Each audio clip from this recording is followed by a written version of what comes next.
So the endothelial cells,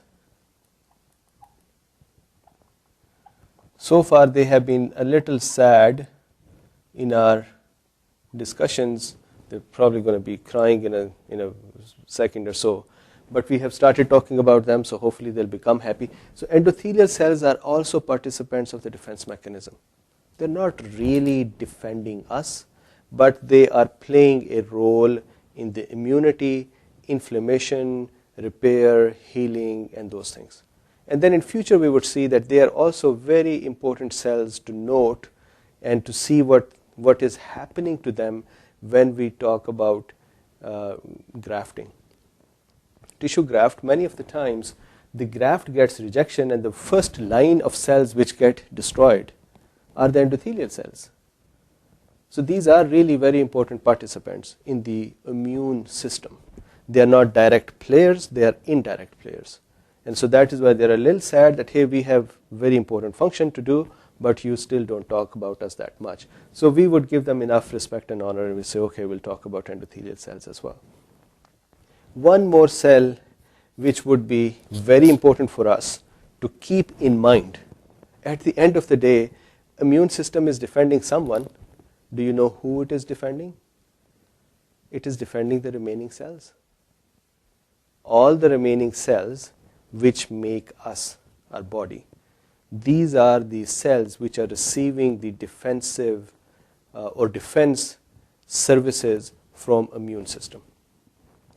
So these guys are not just sitting here and saying, okay, we are good fighters and we can defend. We need to defend something. There has to be jewel, there has to be some diamonds, and there has to be some things which are sitting somewhere which this immune system is trying to defend. So these little gems which it is defending, remember we talked about it last time, we have a happy home, that is a happy cell, right? And what is the quality of this happy cell? We should know the qualities of the happy cells, healthy cells.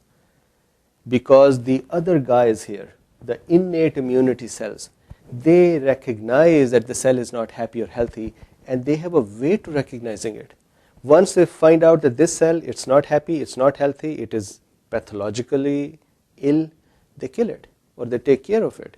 So remember we talked about it that the cell which is not happy probably has gotten some happy pathogens in it which are really eating up the cell from inside, and they're destroying it, and they're having parties inside, and they're really, really happy.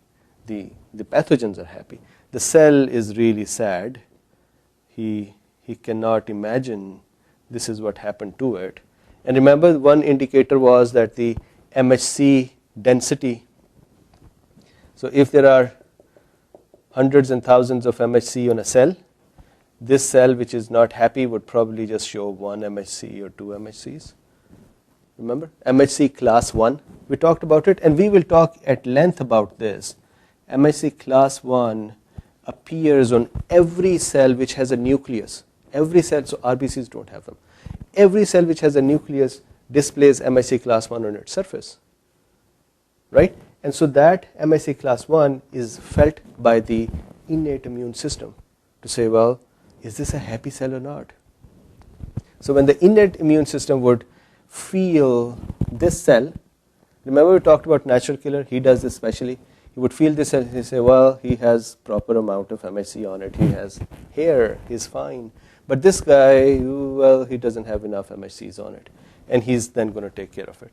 Like this video and smash that subscribe button as well, and make sure that you hit the bell button and get the notifications for the new videos in the future.